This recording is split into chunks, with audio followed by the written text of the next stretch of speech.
Halo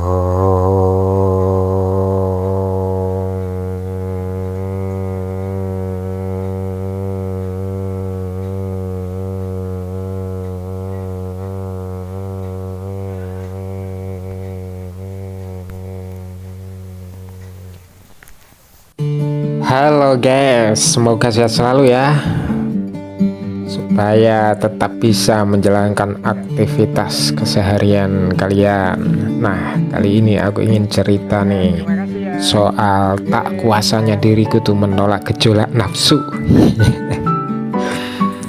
Aku tuh begitu menggebu-gebu tuh ingin masuk di kelas itu tuh, kelas-kelas. Kalau orang lain sih mendengar namanya saja ini udah ogah lah. Nah, kalau aku tuh daripada penasaran, ya gak guys. Nah, dari banyak sesi itu aku ingin bagikan nih sebuah saja nih untuk sahabat semuanya. Kelas itu tuh wajib berbahasa asing guys. Gobloknya sudah mulai terasa kan. Bayangin saja tuh, lah aku itu level sempurna pasif saja itu enggak gitu loh, meskipun nem. Nah, bahasa asingku itu dapat 9 guys, tapi namanya juga cuma angka di atas kertas ya. Apa sih jaminannya, ya enggak guys? Nah, karena itulah kalau ada materi yang tak kupahami itu di kelas itu tuh biasanya tuh kutulis di secari kertas gitu, lalu kusodorkan ke temen tuh supaya mereka bantuin aku untuk bertanya gitu. Kadang malah ada yang tertarik begitu lihat catatanku tuh, kok bisa sih kamu buat begitu tuh, aku sudah berusaha loh tapi masih sulit juga tuh katanya. Itu loh catatan model mind map gitu, yang ditulis cuma kata-kata kuncinya lantas dihubung-hubungkan dengan garis. Susah sih dipahami, kecuali kalau kau yang membuat kan enggak. Ya kalau aku sih biar ringkas saja gitu. Lagian guys, tipe orang itu kan macam-macam juga ya. Kalau sudah berusaha tapi susah ya nggak perlu memaksakan diri lah, pasti ada cara lain kok yang lebih sesuai dengan style atau passionnya, ya guys. Tapi tentu saja nih tak ada salahnya kok kita mengenali banyak metode nih, mengenali satu sama lain gitu. Jangan-jangan nih kita disuruh kenal satu sama lain agar bisa saling belajar memahami, ya enggak guys? Termasuk menikah misalnya, supaya tak egois gitu loh. Mentang-mentang jadi lelaki misalnya nih, kuat, gagah, perkasa, memperlakukan perempuan yang tampak lemah itu dengan seenaknya. Sorry ya guys, malah ngelantur nih, kita kembali aja deh.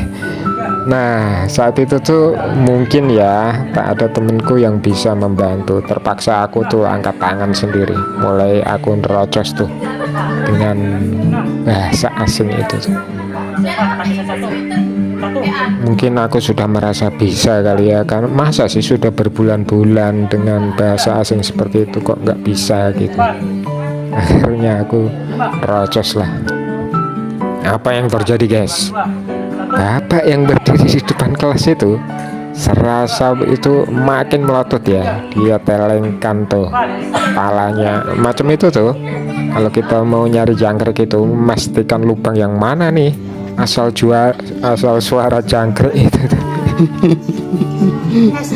Tak dijawab guys, tak dijawab, kecuali dia bilang, coba diulang pakai bahasa Indonesia saja. Peraturan kelas sudah dilanggar guys. Makanya jangan terburu-buru memvonis sesuatu. Jika kita dapat itu ada sebuah pelanggaran tuh, siapa tahu kan kondisinya sedang darurat, macam aku kayak gitulah. Akhirnya aku ngoceh lah dengan bahasa Indonesia. Keren sih, jago berbahasa asing, tapi belum membanggakan menurutku guys. Bahasa Indonesia tetap dan seharusnya selalu membanggakan, ya enggak? Bukan cuma pesona alam dan budayanya dan macam-macam, tapi jangan membanggakan yang tidak seharusnya dibanggakan guys. Nah, pertanyaanku itu kira-kira seputar apa sih sebenarnya kursi itu, Pak? Saya bilang gitu tuh. Simpel kan guys, apa bedanya dengan meja misalnya, padahal terbuat sama-sama dari kayu. Kayak gitu itu seputar definisi guys. Tapi itu justru konon bikin orang macam kan itu pening juga dia. Tapi tak usah mikirin kan deh. Konon katanya dia tak tahu jalan pulang nih karena mabuk. Tapi definisi atau batasan itu memang penting kok guys. Lalu menurutku nih ya, banyak hal terjadi nih, kesalahpahaman, bahkan mungkin perdebatan atau pertengkaran malah itu gara-gara definisi yang tak jelas guys. Kita belum paham apa-apa sudah main vonis saja nih, main just aja nih. Makanya sebelum musyawarah atau berunding misalnya kan harus dicapai kesepakatan definisinya terlebih dulu guys. Kalau memaksakan bermusyawarah dengan pahaman yang berbeda ya susah mendapatkan jalan keluar. Ya enggak guys? Kira-kira begitulah. Pusing. Oke.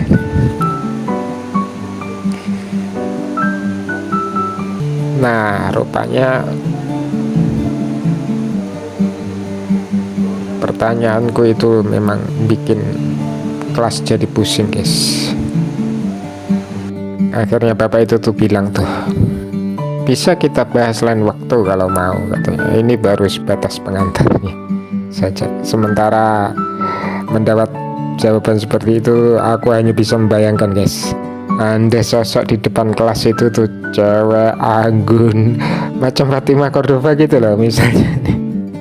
Tak dijawab pun mungkin aku bisa paham guys. Goblok.